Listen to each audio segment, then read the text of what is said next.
ஒரு தாய்க்கு 3 ஆண்மக்கள் இருந்தனர். மூவரும் வளர்ந்து இளைஞரானாலும் எந்த வேலை செய்யாமல் தாய்க்கு பாரமாக இருந்தனர்.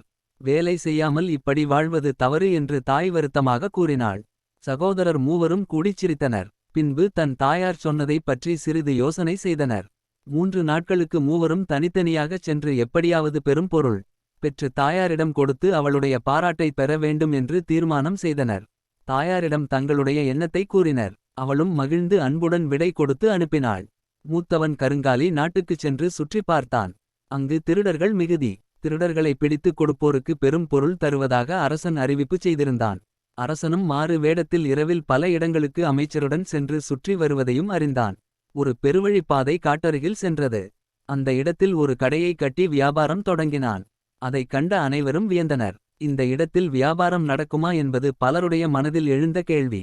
இந்த கடையைப் பற்றி அறிந்து அவனை சோதிக்க நினைத்தான் அரசன். இரவு நேரத்திலும் கடையில் விளக்கு எரிந்தது. ஒரு நாள் மாறு வேடத்தில் அரசனும் அமைச்சனும் அந்த கடைக்குச் சென்று வெற்றிலை பாக்கு கேட்டனர். கடைக்காரன் அவர்களுடைய மாறு வேடத்தை நன்கு அறிந்து கொண்டான். நீங்கள் இருவரும் நல்லவர் போன்று தெரிகிறதே. இன்று இரவு திருடன் வருவதாக கூறியிருக்கிறார்களே, நீங்கள் அவர்கள் பிடியிலிருந்து தப்பிச் செல்ல முடியாதே என்று அவர்களிடம் கூறினான். இதைக் கேட்டதும் அரசன் அமைச்சரை பார்த்தான். அமைச்சர் கடைக்காரனிடம் வந்திருப்பது யாரென்று தெரியுமா என்று கேட்டான். உடனே அவன் தனக்கு அவர்களை நன்கு தெரியும் என்றும் அவர்கள் மாறு வேடத்தில் வந்துள்ள அரசனும் அமைச்சனும் என்று கூறிச் சிரித்தான். அரசனுக்கும் அமைச்சனுக்கும் இது மிகவும் வியப்பாக இருந்தது. கடைக்காரன் நுட்ப அறிவு உடையவன் என்று நினைத்து திருடரை பிடிப்போர்க்கு பரிசு கிடைப்பது தெரியுமா என்று கேட்டனர். திருடரை எப்படியாவது பிடித்து விட வேண்டும் என்ற நோக்கத்தில் தான் அங்கே கடை வைத்திருப்பதாகவும் திருடர்களுடன் பழகி அவர்களை ஏமாற்றி அரசருக்கு முன்னறிவிப்பு செய்து பிடிக்க முடிவு செய்திருப்பதாகவும் கூறினான். இன்று திருடர்களை பிடித்து விடலாமா என்று அரசன் கேட்டான். அவர்கள் இருவரும் அங்கிருந்தால் திருடர்கள் ஒதுங்கிச் சென்று விடுவார்களே என்று கடைக்காரன் மிகவும் வருத்தத்துடன் சொன்னான். அதைக் கேட்டதும் அரசனும் அமைச்சனும் மறைந்து கொள்வதாக கூறினர். கடைக்காரன் அதைக் கேட்டதும் ஏற்றுக்கொள்ளாதது போல் நடித்து பின் ஓர் ஆலோசனை கூறினான். அவர்களிடம் இருக்கும் விலை மிக்க பொருட்களை தன்னிடம் காப்பாக கொடுக்குமாறும் அவர்கள் இருவரும் தன்னிடமுள்ள பெரிய கோணி பைகளுக்குள் மறைந்திருக்குமாறும் கூறினான். திருடர்கள் வந்ததும் பொருள் எடுக்க கோணி பைகளை அவிழ்ப்பது போல அவிழ்த்து விட்டு விடுவதாகவும் சொன்னான். அரசனும் அமைச்சனும் ஆடையணிகளை கடைக்காரனிடம் கொடுத்துவிட்டு கோணி பைகளுக்குள் புகுந்தனர். கடைக்காரன் நன்றாக கட்டி அவர்களை மூட்டையாக்கி மூலையில் தள்ளி வைத்தான். கடையிலுள்ள பொருட்களை வெளியே கொண்டு வந்து மறைத்தான். அரசனையும் அமைச்சனையும் கட்டி வைத்த மூட்டைகளைத் தவிர வேறு எதுவும் கடையில் இல்லை. திருடர்கள் வந்தனர். கடைக்காரன் தாடையில் கை வைத்து அவர்களிடம் அழுதான். ஒரு திருட்டுக் கூட்டம் வந்து கடையைச் சூறையாடி விட்டு போய் விட்டதாக கூறி கடையைச் சுற்றி காட்டினான். திருடர்கள் 2 மூட்டைகளையும் கண்டனர். அவை அசைந்து கொண்டிருந்தன. அவற்றுக்குள் தன் கையில் பிடிபட்ட 2 திருடர்களை பிடித்து கட்டி வைத்திருப்பதாக கடைக்காரன் கூறினான். இவர்களை அடுத்த நாள் காலை அரண்மனைக்கு கொண்டு சென்றால் அரசன் நல்ல பரிசு தருவதாகவும் சொன்னான் என்றான். திருடர்களுக்கு இது நல்ல ஆலோசனையாகப்பட்டது. மூட்டைக்குள் இருந்து அரசனும் அமைச்சனும் நெளிந்து கத்தினார்கள். திருடர்கள் கம்பால் அடித்து அவர்களுடைய கத்தலை அடக்கினர். அரசனிடம் பரிசு வாங்க 2 திருடர்களை பிடித்து கொடுத்ததற்காக கடைக்காரனுக்கு வந்த திருடர்கள் சிறிது பணம் கொடுத்து விட்டு கோணி மூட்டைகளை தூக்கிக் கொண்டு சென்றனர். கடைக்காரன் அன்று இரவே நெடுந்தொலைவில் இருக்கும் தன்னூருக்கு கிடைத்த பொருள்களுடன் பயணமானான். அடுத்த நாள் காலை அரண்மனையில் அரசனையும் அமைச்சனையும் காணாது அனைவரும் தேடினர்.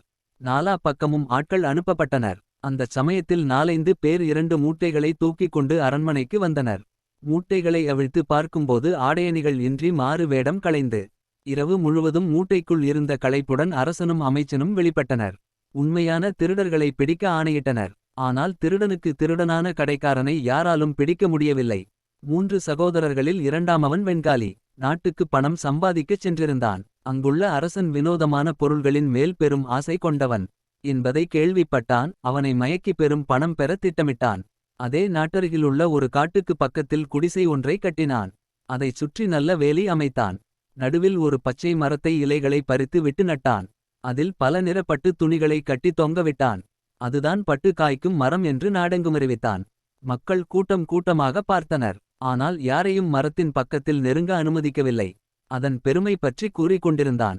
பட்டு காய்க்கும் மரம் இது. இதை எட்டி பார்க்க 8000 பொன், தொட்டு பார்க்க 900 பொன், பெற்றுக் கொள்ள 10000 வேண்டும். இப்படிச் சொல்லி யாரையும் அதன் பக்கத்தில் போக முடியாமல் தடுத்தான்.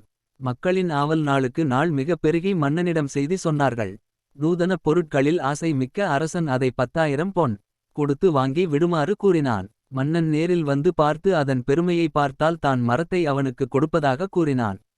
பெண்கள் வந்து பார்த்தால் பட்டுத் துணிகள் மரத்தில் விரிந்து பறப்பதைக் கண்டு களிக்கலாம் என்று சொன்னான். இதைக் கேட்டதும் அரசனும் அரசியும் சேர்ந்து வந்தனர். அப்பொழுது காற்று வீசிக் கொண்டிருந்தது. பலநிற பட்டுகள் மரத்தில் பறந்து விரிந்து படபடவென பறந்து கொண்டிருந்தன. அரசிக்கு வியப்பு தாங்க முடியவில்லை. உடனே அதை 10,000 பொன் கொடுத்து வாங்கினர். பொன்னை வாங்கியதும் அரசனிடம் மரம் நட்டவன் அதற்கு உரமிடும் முறை தண்ணீர் விடும் முறை பற்றி விரிவாக கூறினான். மரமானது அப்பொழுது சில பட்டு பிஞ்சுகளை தாங்கியிருப்பதனால் யாரும் அதன் பக்கத்தில் செல்லாமல் 15 நாட்களுக்கு அசைந்து விடக்கூடாது என்று அறிவுரை கூறினான். அதை கேட்டதும் அரசனும் அரசியும் 20 நாட்களுக்கு மரத்தின் பக்கத்தில் போக விட மாட்டோம் என்று கூறினர். அது மிகச் சரி என்று மகிழ்ந்தான். அவனுக்கு பொன் கொடுத்ததுடன் அவனுடைய திறமையை பாராட்டி பரிசு பொருட்களும் கொடுத்து அனுப்பினர். அரசனை நன்கு ஏமாற்றிப் பெற்ற பெரும் பொருட்களுடன் இரண்டாவது மகன் ஊருக்கு வந்து சேர்ந்தான். மூன்றாவது சகோதரன் செங்காலி நாட்டுக்கு பயணமானான். அங்குள்ள அரசன் எதையும் எளிதில் நம்பக்கூடியவன் என்று அறிந்தான். மேலும் அந்நாட்டில் திருடர் பயம் அதிகம் என்பதையும் கேள்விப்பட்டான். அங்கு எவ்வாறு பணம் சம்பாதிக்கலாம் என்பது பற்றி சிந்தித்தான். காட்டில் ஒரு வீடு கட்டி அதில் ஒரு தந்திர கதவு அமைத்தான். அந்த கதவில் இயந்திரம் ஒன்று பொருத்தப்பட்டு இருந்தது. திருடர் வீட்டுக்குள் புகுந்ததும் கதவு தானாக பூட்டிக் கொள்ளும் என்று யாவரும் அறிய கூறினான். அரசனும் அமைச்சனும் இயந்திர கதவை சோதித்து அறிய அங்கு வந்தனர். கதவின் தன்மை அறிய வீட்டுக்குள் வந்து பார்க்குமாறு கூறினான். அவர்கள் வீட்டுக்குள் வந்ததும் கதவு பூட்டிக் கொண்டது. வீட்டுக்காரனை பார்த்து கதவை திறந்து அவர்களை வெளியே விடுமாறு அரசன் கேட்டான். அதை கேட்டதும் அவன் அவர்களே திறக்கலாம் என்று கூறினான். அரசனும் அமைச்சனும் திறக்க முயன்றனர். கதவு சிறிது திறந்ததும் வீட்டுக்காரன் பொறியை தட்டினான். உடனே கதவு நெருக்கமாக பூட்டியது. இருவருடைய கைகளும் கதவிடுக்கில் சிக்கின. அரசனும் அமைச்சனும் வலி தாங்காது கத்தினர். கதவை உடனே திறந்து விடுமாறு கூறினர். ஆனால் வீட்டுக்காரன் மிகவும் அமைதியாக அவர்களை பார்த்துச் சொன்னான். அரசே, இது திருடர்களை பிடிக்கும் கதவு. பொன்னையும் பொருளையும் களவாடிச் செல்லும் போது இப்படித்தான் அடைத்துக் கொள்ளும். கையிலுள்ள விலையுயர்ந்த பொருட்களை விட்டுச் செல்லாமல் கதவு திறக்காதே. இப்பொழுது அரசனும் அமைச்சனும் அவர்கள் அணிந்துள்ள பொன் நகை களையும் பட்டு பீதாம்பரங்களையும் அகற்றினால் தான் கதவு திறக்கும். இதைக் கேட்டதும் அரசன் அவனை பார்த்து, நாங்கள் அணிந்துள்ள விலையுயர்ந்த ஆடையணி களை உடனே அகற்றி தங்களை விடுவிக்குமாறு ஆணையிட்டான். அவ்வாறே நகைகளையும் பட்டாடைகளையும் வீட்டுக்காரன் அகற்றினான். பின் அவர்களை பார்த்து அப்படியே நிற்குமாறு கூறினான். தான் மறைவு வழியாகச் சென்று முன்பக்கம் இருக்கும் பொறியை தட்டி கதவை திறந்து விடுவதாகச் சொன்னான்.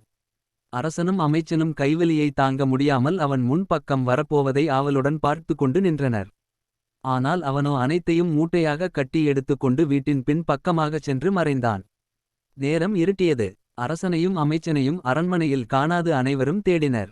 அடுத்த நாள் காலை கதவிடுக்கில் ஆடையணிகள் இழந்து அவதிப்படும் அரசனையும் அமைச்சனையும் கண்டுபிடித்தனர். கதவை உடைத்து அவர்களை மீட்டு அரண்மனைக்கு அழைத்துச் சென்றனர். அவமானம் தாங்காமல் அரசன் அரண்மனைக்குள் பல நாட்கள் அடைபட்டு கிடந்தான். ஆனால் 3 சகோதரர்களும் 3 நாட்டு அரசர்களை ஏமாற்றி பெற்ற பெரும் செல்வங்களுடன் தங்கள் வீடு வந்து சேர்ந்தனர். தங்கள் திறமை பேசி மகிழ்ந்தனர். தாயாரிடம் கொண்டு வந்த விலை உயர்ந்த பொருட்களை காட்டி அவருடைய பாராட்டுகளைப் பெற்று களித்தனர். மீண்டும் ஒரு நல்ல கதையில் சந்திப்போம். நன்றி.